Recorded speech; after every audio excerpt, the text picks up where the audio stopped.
Hello students, कैसे हैं आप? बढ़िया। मैं मोहम्मद सरताज और आप देख रहे हैं मेरा यूट्यूब चैनल सरताज सर 123। आइए स्टूडेंट्स, सभी का मेरे यूट्यूब चैनल पे बहुत बहुत वेलकम।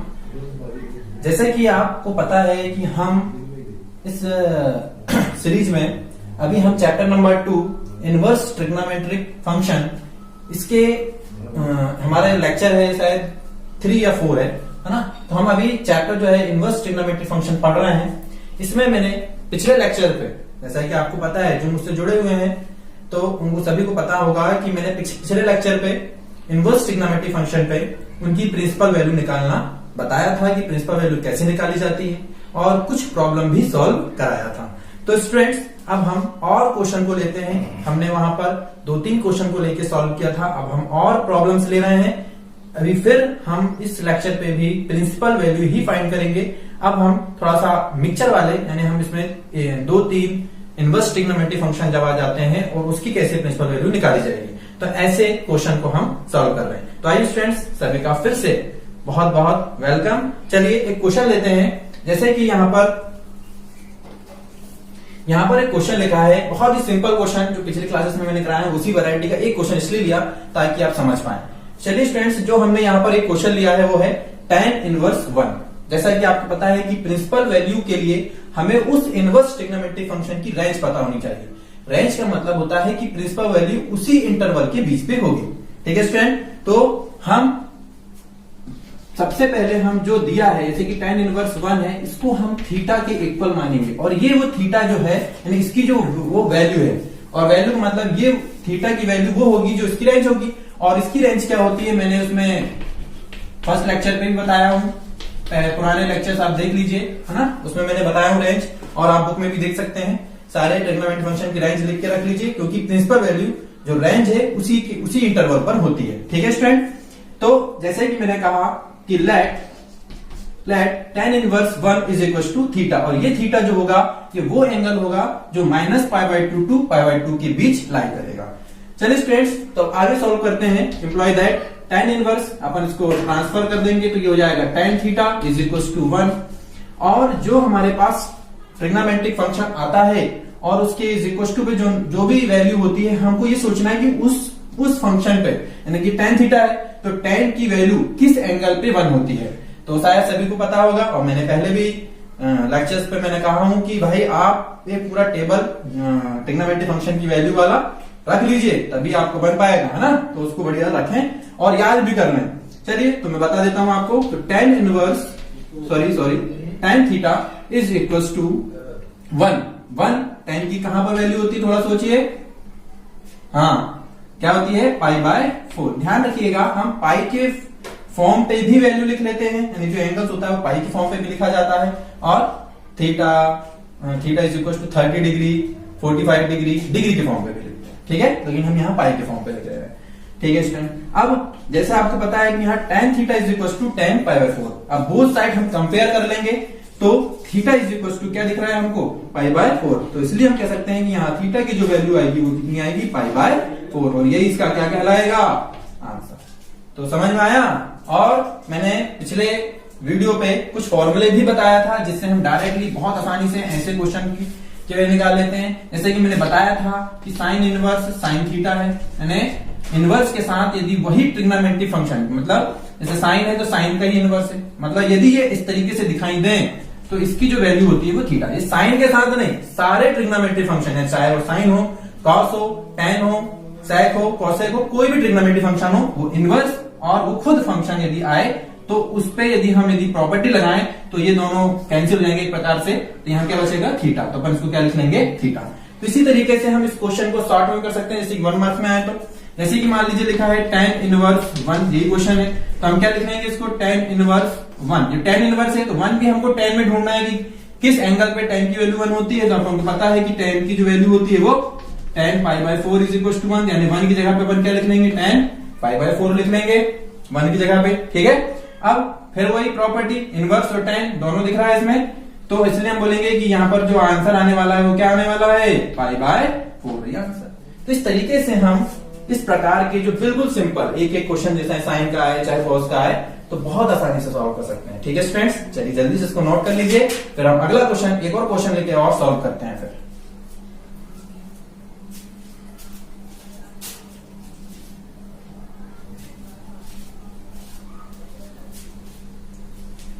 तो चलिए स्टूडेंट्स, एक और क्वेश्चन हमने लिया, एक और प्रॉब्लम ली है हमने, tan इनवर्स -√3। अभी हमने वहां पर माइनस वाले में, वहां पर हमने पॉजिटिव नंबर लिया था, अब हम यहाँ पर पॉजिटिव ना लेके नेगेटिव वैल्यू लेते हैं। ठीक है, चलिए तो फिर वही कहानी है कि हम सबसे पहले इसको मान लेंगे किसके इक्वल में, जो भी हमको जिसकी वैल्यू निकालना है उसको किसके इक्वल में मान लेना है, थीटा। क्यों? क्योंकि इनवर्स फंक्शन की जो प्रिंसिपल वैल्यू निकलेगी वो क्या निकलेगी, कुछ ना कुछ एंगल निकलेगी। ठीक है, चलिए तो अब ये एंगल हमें पता है tan इनवर्स है, और tan इनवर्स की रेंज क्या होती है, क्योंकि प्रिंसिपल वैल्यू रेंज के इंटरवल पर ही आने वाली है। ठीक है, तो इंटरवल रेंज का क्या होता है, -π/2 टू π/2। Very good. चलिए तो अब हम थोड़ा सा, जब माइनस वाला आता है, छोटा सा डायग्राम बनाते हैं, और डायग्राम बना के चेक करते हैं कि tan√3 किस ट्रिग्नोमेट्रिक फंक्शन पे या ट्रिग्नोमेट्रिक फंक्शन में √3 tan की वैल्यू कब होती है, ये तो हम बहुत आसानी से बता सकते हैं। लेकिन माइनस पे वो वैल्यू आए तो उसके लिए एक छोटा सा ग्राफ हमने समझाया था आपको पिछले लेक्चर पे भी, कि यहाँ पर सारे फंक्शन जो होते हैं वो क्या होते हैं, पॉजिटिव। यहाँ पर सब्जेक्ट लिख के हमने बताया था कि यहाँ पर साइन पॉजिटिव और उसका उल्टा कॉस पॉजिटिव, यहाँ पर tan पॉजिटिव और उसका उल्टा, सॉरी हाँ, tan पॉजिटिव और उसका उल्टा कॉट पॉजिटिव, और यहाँ पर क्लासेस लिख के बताया था कि यहाँ कॉस और सेक पॉजिटिव, बाकी नेगेटिव। और हमने कहा कि इसकी जो रेंज है वो -π/2 टू π/2, इसका मतलब है कि π/2 ये हुए है ना, मैंने कल भी बता दिया था, और ये क्या है -π/2।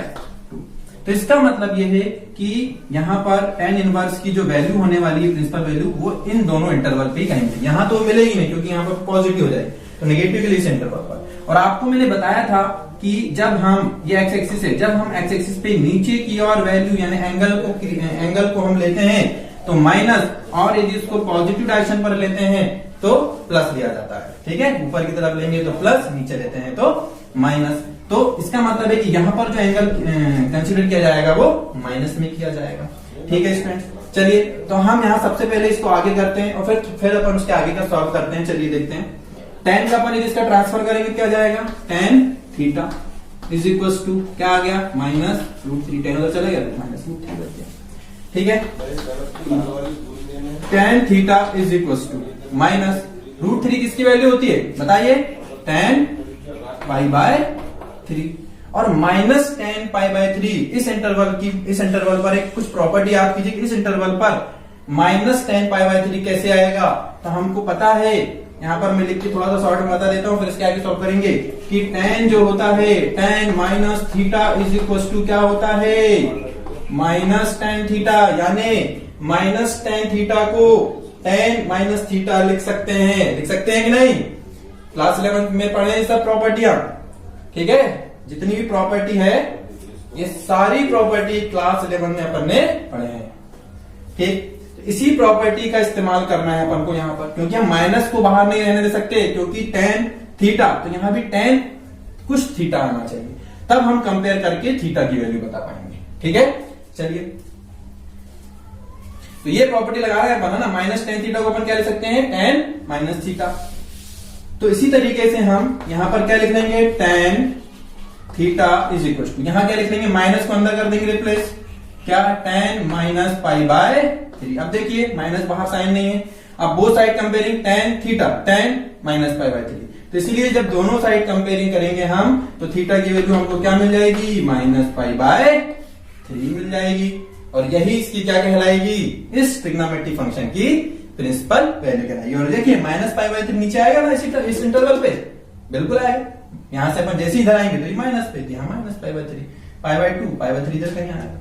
ठीक है, तो इस तरीके से हम छोटा सा ये ट्रिक याद रखें, क्योंकि ये इंटरवल बहुत काम आता है जब हम प्रिंसिपल वैल्यू निकालते हैं। तो हर क्वेश्चन के साथ ऐसा नहीं होता कि नेगेटिव ले ले, क्योंकि यहाँ पर कॉस यदि फंक्शन आता है तो कॉस के लिए तो 0 टू पाई है रेंज, तो इसका मतलब ये सॉरी इंटरवल पे चेक करेंगे। ठीक है, माइनस वाला फंक्शन आएगा तो इस इंटरवल पर होगा। ठीक है, इस तरीके से हमें याद रखना है। ठीक है स्टूडेंट्स, चलिए जल्दी से इसको नोट कर लीजिए, मुझे पूरी उम्मीद है कि समझ में आ गया होगा।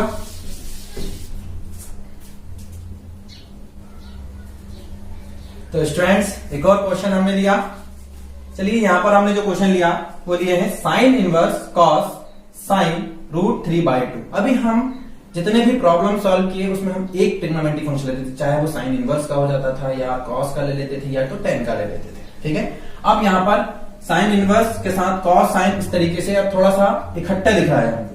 तो अब हमको इसको कैसे सॉल्व करना है, और बहुत आसान तरीका है, बहुत आसान तरीका है इसको हमको सॉल्व करने का। शायद यहाँ पर इनवर्स होगा, ठीक है, शायद ये थोड़ा सा इनवर्स होगा, 2 मिनट।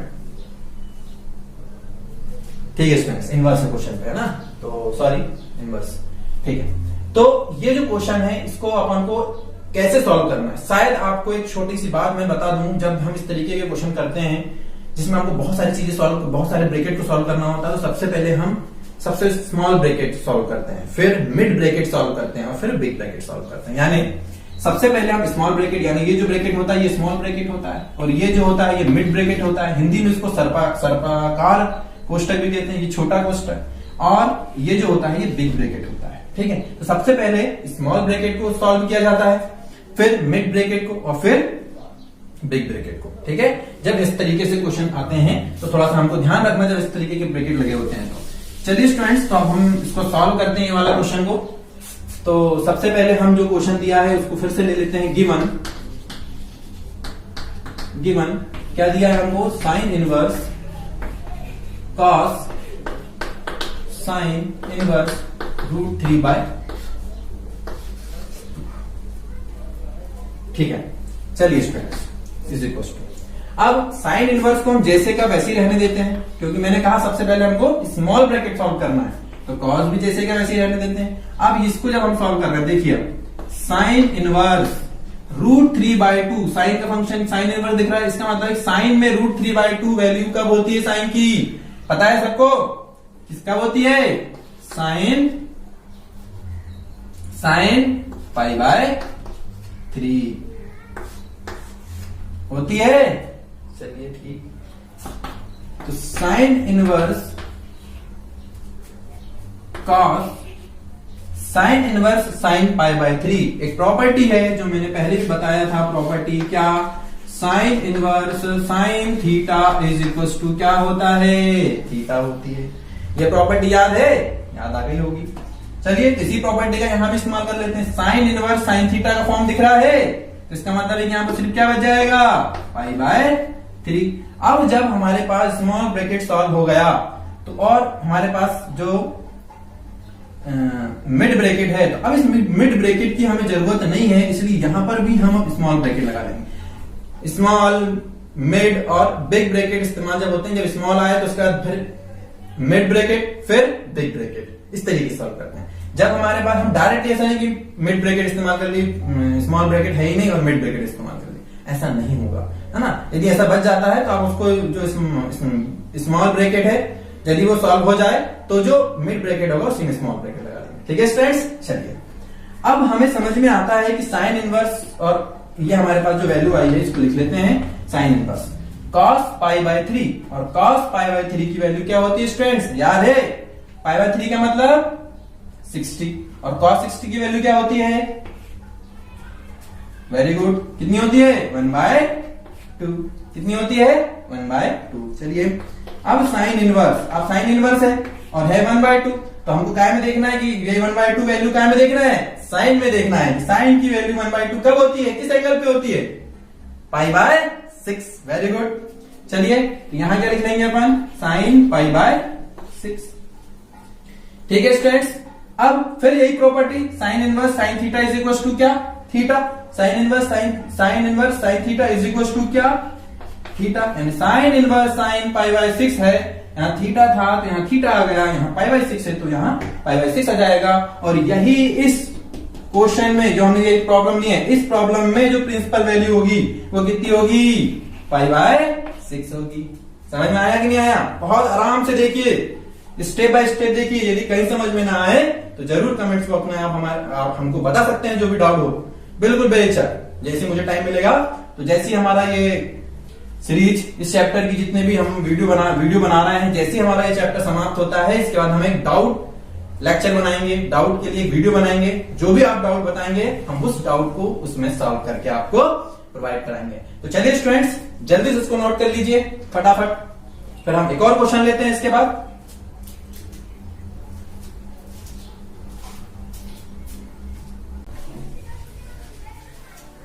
तो चलिए स्टूडेंट्स एक और क्वेश्चन हमने लिया, cot sine inverse cos tan inverse 1।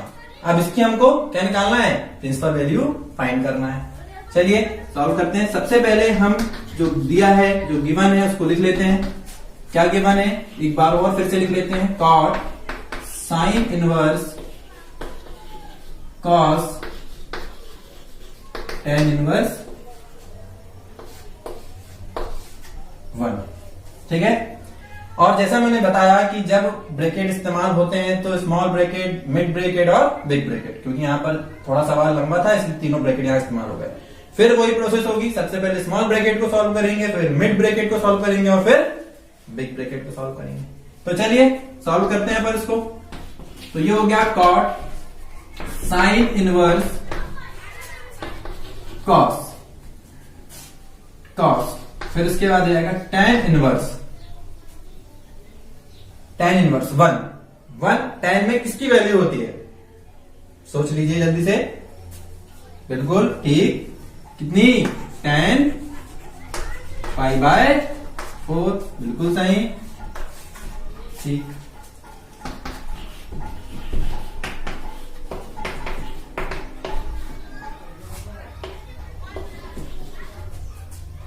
अब यहां पर फिर प्रॉपर्टी लग गई।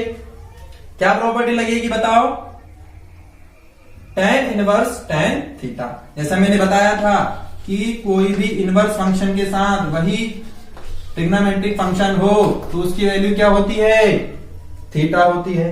तो tan इनवर्स tan π/4 की जगह पे क्या आ जाएगा, इतने पूरे की जगह पे क्या आ जाएगा, π/4।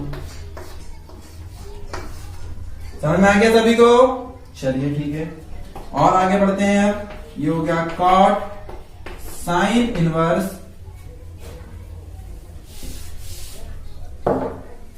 कॉस π/4। कॉस π/4 की वैल्यू क्या होती है, देखो पूरा जो इसमें प्रिंसिपल वैल्यू निकालना है सब में हमको ट्रिग्नोमेट्रिक फंक्शन की वैल्यू लग रही है। इसलिए मैंने पहले लेक्चर पे कहा था कि बड़े अच्छे से इनको याद करना है। अभी तो फिलहाल आप लोग उसका एक टेबल बना के अपने पास रखें और उसको बार बार रिवाइज करें, याद हो जाएगा। ठीक है, और मैंने निकालना भी सिखाया हूं, आप उसको जरूर देखें। ठीक है, चलिए बताइए कितना होता है इसकी वैल्यू, cos π/4 की वैल्यू। वेरी गुड, ठीक। cos π/4 की जो वैल्यू होती है वो होती है 1/√2। क्या होती है, 1/2। देखो अब ये जब सब सॉल्व हो जाता है तो स्मॉल ब्रैकेट, अब यहां बिग ब्रैकेट लगाएंगे क्या, नहीं लगाएंगे, क्योंकि बिग ब्रैकेट की जरूरत ही नहीं, क्योंकि यहां पर क्या लग जाएगा, मिड ब्रैकेट लग जाएगा।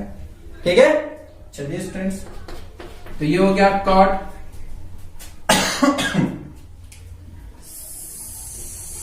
Sine inverse 1/√2। साइन में किस एंगल पे 1/√2 वैल्यू होती है साइन की, π/4,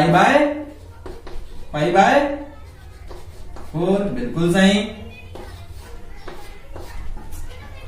वेरी गुड। ठीक है, चलिए अब फिर यहां एक प्रॉपर्टी लगने वाली है, sine inverse sine theta. Sine inverse sine theta मैंने भी बताया था, जैसे कि sine inverse sine theta is equal to क्या, थीटा। तो बस यहां भी वैसे ही लिख लेंगे जल्दी से अपन।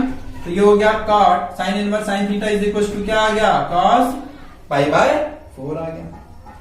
कोई दिक्कत, ठीक। और cot π/4 की वैल्यू क्या होती है, वेरी गुड, cot π/4 की वैल्यू होती है 1, और यही इसका क्या कहलाएगा, आंसर कहलाएगा। यानी इस क्वेश्चन पे जो प्रिंसिपल वैल्यू हम निकलेगी वो कितनी निकलेगी, 1 निकलेगी। बहुत बढ़िया, समझ में आया ना, कोई दिक्कत। मैंने सारे स्टेप बहुत सिंपल तरीके से समझाया, मुझे पूरी उम्मीद है कि आपको ये समझ में आया होगा। तो इसको जल्दी से नोट कर लीजिए students.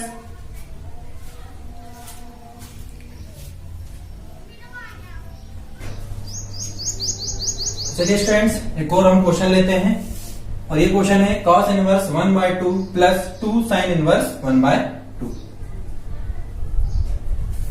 Given cos inverse 1/2 plus 2 sine inverse 1/2।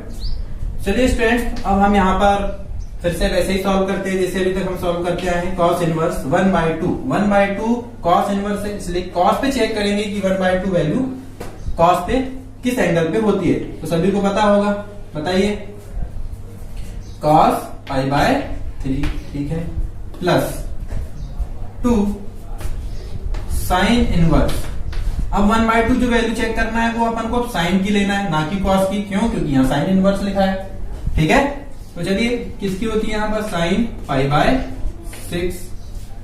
ठीक है, अब यहाँ पर प्रॉपर्टी लग जाएगी cos inverse cos theta is equal to theta. ठीक है, तो इसलिए यहाँ पर क्या बच जाएगा π/3 plus 2 sine inverse sine theta वाली प्रॉपर्टी लग जाएगी, यहाँ क्या बच जाएगा π/6। प्रॉपर्टी यहाँ बता देता हूं, जैसे प्रॉपर्टी क्या है, sine inverse sine theta is equal to क्या होता है theta, cos inverse cos theta is equal to क्या होता है थीटा। ये प्रॉपर्टी सारी पता होना चाहिए आप लोगों को। ठीक है, चलिए तो 2 1 जा 2 2 3 जा 6। ठीक, अब ये आ गया π/3 प्लस क्या हो गया π/3। एलसीएम कितना आ जाएगा 3, तो एलसीएम 3 आ गया, यहाँ क्या आ गया पाई प्लस पाई, तो पाई प्लस पाई कितना हो गया 2π/3।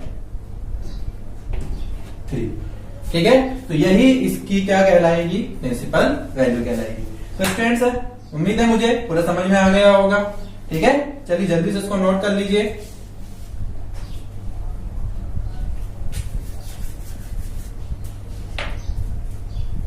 तो स्टूडेंट्स हमने प्रिंसिपल वैल्यू के सारे वैरायटी के क्वेश्चन हमने यहाँ पर इसमें शामिल करने की कोशिश किए हैं। लगभग हमने एक्सरसाइज 2.1 या एक्सरसाइज 2A के हमने प्रिंसिपल वैल्यू के बहुत सारे क्वेश्चन को हमने सॉल्व करा दिए हैं। तो मुझे उम्मीद है कि आपको अब प्रिंसिपल वैल्यू निकालना बन जाएगा। तो यदि आपको ऐसा कोई डाउट आता है तो आप कमेंट्स बॉक्स में हमको डाउट बता सकते हैं, और कमेंट करके यदि कोई ऐसी समस्याएं आती है तो आप हमें बता सकते हैं। तो चलिए स्टूडेंट्स, आपका बहुत बहुत धन्यवाद, थैंक यू।